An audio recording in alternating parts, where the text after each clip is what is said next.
옛날에 자식이 없는 부부가 있었습니다. 부부는 자식이 생기기를 바라면서 매일 삼신할머니께 기도했습니다. 부부의 정성이 통했는지 드디어 아이가 생겼고 10달 후 출산을 했습니다. 그런데 태어난 건 아기가 아니라 알이었습니다. 알에서는 사람이 아니라 구렁이가 나왔습니다. 부부는 태몽으로 구렁이 꿈을 꾸기는 했지만 정말로 구렁이가 태어날 줄은 상상도 못했습니다. 부부는 처음에는 매우 놀라고 당황했습니다. 그렇지만 기도 끝에 태어난 자식이었기 때문에 운명이라고 여기고 정성껏 키우기로 했습니다.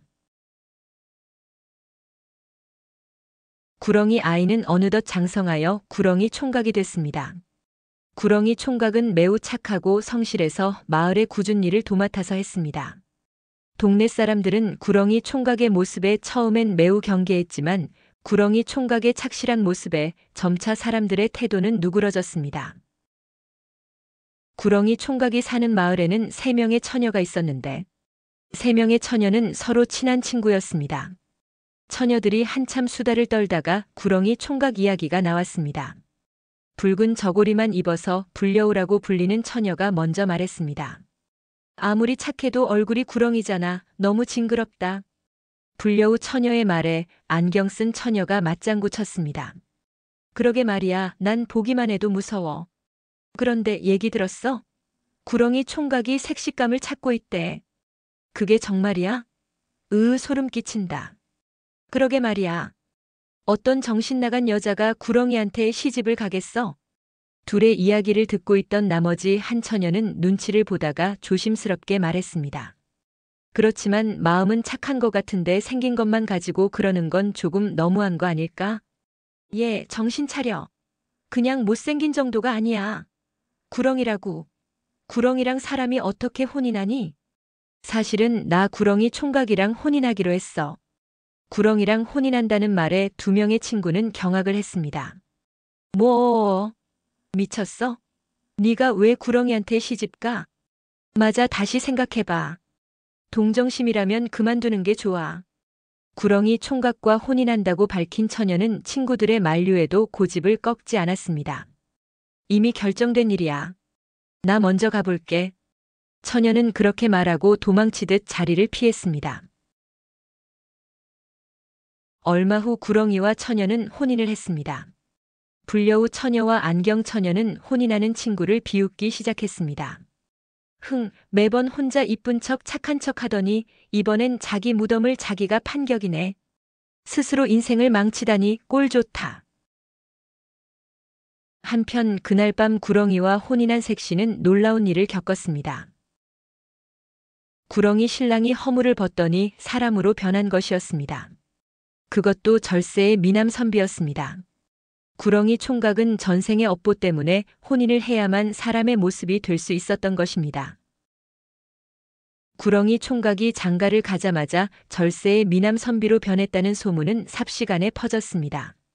마을 사람들은 이들 부부를 구렁이 신랑과 구렁이 색시라고 불렀습니다. 비웃던 친구들은 하루 만에 입장이 완전히 바뀌자 너무 기가 막히고 질투가 났습니다. 구렁이 부부가 행복한 나날을 보내던 어느 날이었습니다. 구렁이 신랑은 과거를 보기 위해 집을 떠나게 되었습니다. 구렁이 신랑은 떠나기 직전에 색시에게 주머니를 하나 건네줬습니다. 이 주머니에는 내가 사람으로 변하면서 벗은 허물이 들어있어. 내가 돌아올 때까지 이것을 잘 보관해 주시오.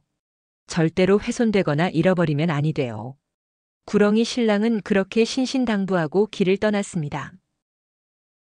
구렁이 신랑이 떠나자 손님이 찾아왔습니다. 처녀 시절에 구렁이 신랑을 질색하던 불려우 친구였습니다. 구렁이 색시는 혼인하고 나서 친구를 처음 만나는 것이었습니다.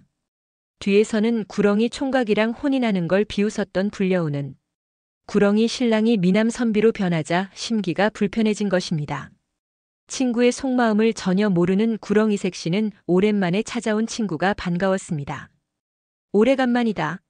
잘 지냈어? 응. 나야 뭐 똑같지. 구렁이 색시는 반가운 마음에 이런저런 이야기들을 했는데 구렁이 신랑이 허물을 맡기고 과거 보러 갔다는 이야기도 해버렸습니다. 친구가 돌아가고 나서 구렁이 색씨는 허물이 든 주머니가 잘 있는지 확인했습니다. 그런데 주머니가 보이지 않았습니다. 순간 머릿속이 새하얘졌습니다. 설마 불려우가? 허물 이야기는 오늘 친구에게 처음 했습니다. 주머니에 발이 달려있는 게 아닌 이상 10중 8구 친구가 훔쳐갔을 테지만 구렁이색 씨는 애써 부정했습니다. 허물을 잃어버린 탓인지 신랑은 돌아오지 않았습니다. 과거 시험은 한참 전에 끝났는데도 신랑은 아무런 기별이 없었습니다. 구렁이색 씨는 신랑이 돌아오지 않자 직접 신랑을 찾아 나서기 위해 길을 떠났습니다. 구렁이색 씨는 신랑을 찾아 끝없이 돌아다녔으나 신랑의 그림자조차 찾지 못했습니다. 구렁이 신랑을 봤다는 자들은 많이 만났지만 모두가 구렁이 색씨를 이용하기만 했습니다. 어떤 까마귀는 애벌레를 잡아주면 신랑이 있는 곳을 가르쳐준다고 하여 힘겹게 애벌레를 잡아서 줬지만 날아가 버렸고,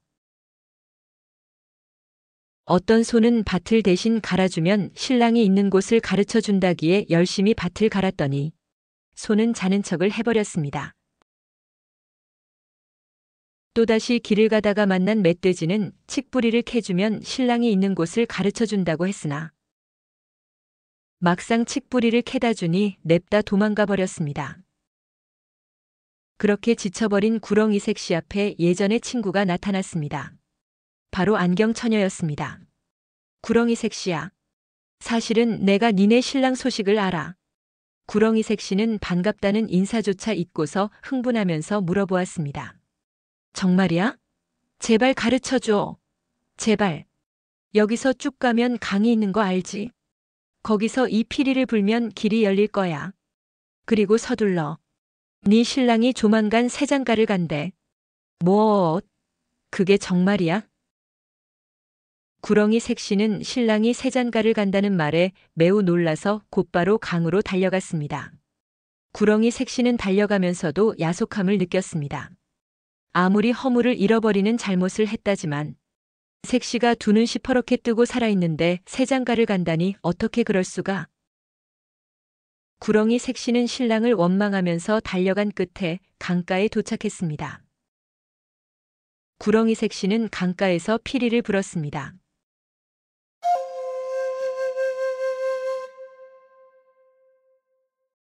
그러자 강의 끝에서 동굴이 열렸습니다.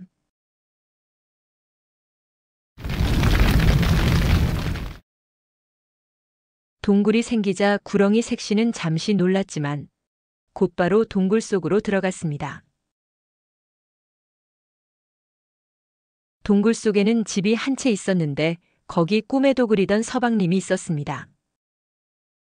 이럴 수가? 당신이 어떻게 여기에?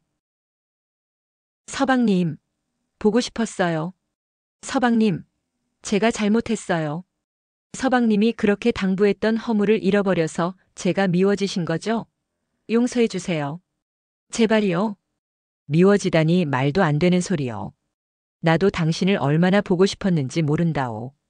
구렁이 색씨는 신랑의 말투로 보아 뭔가 오해가 있음을 직감했습니다. 그런데 서방님, 새장가를 간다면서요? 사실인가요? 구렁이 색씨의 물음에 신랑은 당황하면서 말을 하지 못했습니다. 그때 익숙한 목소리와 함께 불려우가 나타났습니다. 피리는 분명 안경이한테 줬는데 구렁이 색씨가 올 줄이야. 뭐 상관없어. 오히려 더 잘 됐군. 미안하지만 구렁이 신랑은 이제 내 신랑이란다. 이럴 수가. 서방님이 새장가를 간다는 상대가 너라고.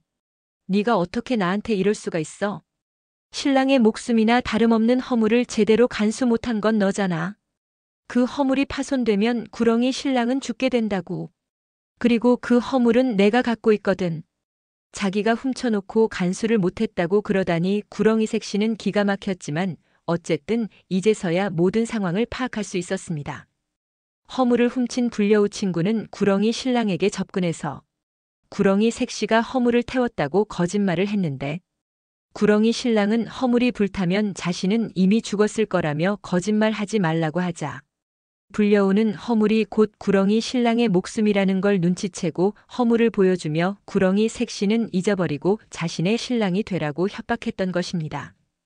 구렁이 색시는 허물이 곧 신랑의 목숨이라는 걸 지금에서야 알게 되었고 구렁이 신랑이 자신에게 목숨을 맡겼다는 걸 깨달았습니다. 허물이 서방님의 목숨이었구나. 난 그것도 모르고 잃어버리고서 서방님을 원망했다니. 난 바보구나. 하여튼 그렇게 됐으니 이제 그만 물러섰으면 좋겠는걸. 구렁이 신랑이 나랑 혼인하지 않으면 허물을 태워버릴 거니깐. 어리석구나. 불려우야. 그런 식으로는 마음을 얻을 수 없어. 그 말을 들은 친구는 발끈하며 말했습니다. 넌 옛날부터 뭐가 그렇게 잘났어? 매번 착한 척, 올바른 척, 아주 질려버렸다고. 아, 됐어. 어차피 구렁이 신랑은 내 손 안에 있으니까. 혼인식 할 때는 부르도록 하지. 구렁이 신랑은 더 이상 참지 못하고 소리쳤습니다. 죽더라도 이제 더 이상 못 참겠소. 난 원래의 색시와 돌아갈 것이오. 구렁이 신랑이 돌아가겠다고 말했지만 불려오는 전혀 당황하지 않고 말했습니다. 알아서 하세요. 이곳을 나가는 순간 허물을 태울 거니까. 그때 구렁이 색시가 말했습니다. 서방님, 먼저 나가세요. 혼자서 어쩔 생각이요? 저를 믿으세요. 아무 일 없을 거예요. 알겠소. 그렇게 하리다. 당신을 믿겠소. 구렁이 신랑을 내보내자마자 구렁이 색시는 불려우에게 달려들어 오른다리를 붙잡았습니다. 오른쪽 발 버선 속에 허물이 들어 있었던 것입니다. 구렁이 색시는 잽싸게 허물을 빼앗고 말했습니다. 넌 어릴 때부터 귀중품을 버선 속에 숨겨놓는 버릇이 있었지. 순식간에 허물을 빼앗긴 불려우는 황망한 표정을 지으며 말했습니다. 젠장. 내 꼬라지가 참 우습게 됐군. 친구야. 같이 나가자. 전부 용서할게. 불려우는 그 말을 듣고 더욱 화를 냈습니다. 넌 정말 끝까지 착한 척하는구나. 나는 네 신랑을 뺏어가려고 했어. 심지어 죽이려고 했다고. 차라리 욕을 해. 그게 덜 비참하니까. 친구는 그렇게 말하고 숨겨뒀던 비상을 꺼내 삼켜버렸습니다. 구렁이 색시가 말릴 새도 없이 순식간에 벌어진 일이었습니다. 이 바보야. 그만둬. 나 사실은 불치병에 걸렸어. 어차피 얼마 못 살아. 이대로 혼인도 못 해보고 처녀 귀신이 되기는 싫어서 그랬어. 난 한 번도 널 이겨본 적이 없었잖아. 그래서 죽기 전에 신랑을 뺐으면 혼인도 하고 너도 이길 거라고 생각했는데 결국 이런 꼴이 됐구나. 미안해. 불려우 친구는 그렇게 숨을 거두었습니다. 구렁이 색시는 오열했습니다. 자기에게 못된 짓을 했지만 죽기 전에 본심을 털어놓으며 미안하다고 했는데 미안하다는 말은 불려우 친구에게서 처음 듣는 말이었기 때문입니다. 그때 어떤 근엄하게 생긴 노인이 나타났습니다. 구렁이 색시는 깜짝 놀라면서 물었습니다. 어르신은 누구세요? 내가 보인단 말이냐? 나는 염라대왕이니라. 죽은 자의 영혼을 인도하러 왔지. 원래는 저승사자를 보내지만 가끔씩 내가 직접 오기도 하느니라. 그런데 나를 어떻게 볼 수 있는 게지? 혹시 구렁이에 허물 같은 걸 갖고 있느냐? 구렁이 색시는 말없이 고개를 끄덕였습니다. 그래서 내가 보이는 것이다. 뱀이나 구렁이는 이승과 저승을 연결해주는 존재거든. 아무튼 난 이 처자의 혼을 저승으로 데려가야 한다. 염라대왕님, 제 친구를 한 번만 살려주시기 바랍니다. 안 된다. 죽은 자를 어떻게 도로 이승으로 보낸단 말이냐? 살려주신다면 무슨 짓이든 하겠습니다. 무엇이든지 하겠다고 했느냐? 어째서 그렇게까지 이 처자를 살리려는 게냐? 상황을 보아하니 이 처자는 너에게 못된 짓을 저지른 것 같은데. 그래도 마지막 순간에는 사과를 했습니다. 저는 이미 용서했고요. 그렇다면 내가 3가지 시험을 내리겠다. 모두 통과하면 처자를 다시 이승으로 보내주마. 대신 시험을 통과 못하면 너도 저승으로 와야 할 것이다. 구렁이 색시는 동의했고 시험이 시작되었습니다. 첫 번째 시험은 높은 나무 꼭대기에 있는 열매를 따오는 일이었습니다. 나무는 매우 높고 날카로운 가시가 무수히 돋아나 있었습니다. 구렁이각 씨가 고민에 빠져 있을 때였습니다. 일전에 만났던 까마귀가 날아와서 열매를 건네주며 말했습니다. 예전에는 미안했어요. 이제 빚은 없는 겁니다. 까마귀의 도움으로 구렁이 색시는 첫 번째 시험을 통과했습니다. 두 번째 시험은 쌀가마 나르기였습니다. 쌀 100가마를 하루 안에 이쪽 산에서 저쪽 산으로 날라야 했습니다. 구렁이 색시가 쌀가마니를 들어 올려보려 했지만 장정도 들기 어려운 쌀가마니를 드는 건 무리였습니다. 구렁이 색시가 고민에 빠져 있는데 일전에 만났던 소가 달구지를 달고 나타났습니다. 저번에 밭갈이만 시키고 자는 척을 해서 미안했습니다. 쌀가마니 옮기는 걸 도와드리겠습니다. 구렁이 색시는 소의 도움으로 쌀가마니를 손쉽게 옮기고 두 번째 시험도 통과했습니다. 세 번째 시험은 일대를 주름잡는 호랑이가 있는데 그 호랑이의 눈썹을 뽑아오라는 것이었습니다. 구렁이 색시는 이것만큼은 도저히 자신이 없었습니다. 호랑이 눈썹을 뽑아오라니 눈앞이 캄캄했습니다. 그때 일전에 만났던 멧돼지가 나타났습니다. 그때 칡뿌리만 먹고 튀어서 미안했소다. 보아하니 호랑이 눈썹이 필요한 것 같은데 여기 있소. 이 일대를 주름잡는 호랑이 형님이 마침 나랑 절친이라오. 호랑이 눈썹까지 얻은 구렁이 색시는 모든 시험을 통과했습니다. 염라대왕은 도움을 받기는 했지만 평소에 쌓아둔 인덕 또한 실력이라며 순순히 결과를 인정했습니다. 약속대로 이 처자를 다시 이승으로 돌려보내겠다. 염라대왕이 손짓을 하자 친구가 되살아났습니다. 되살아나긴 했는데 갓난아기로 변했습니다. 아니, 왜 이 친구가 아기가 되었죠?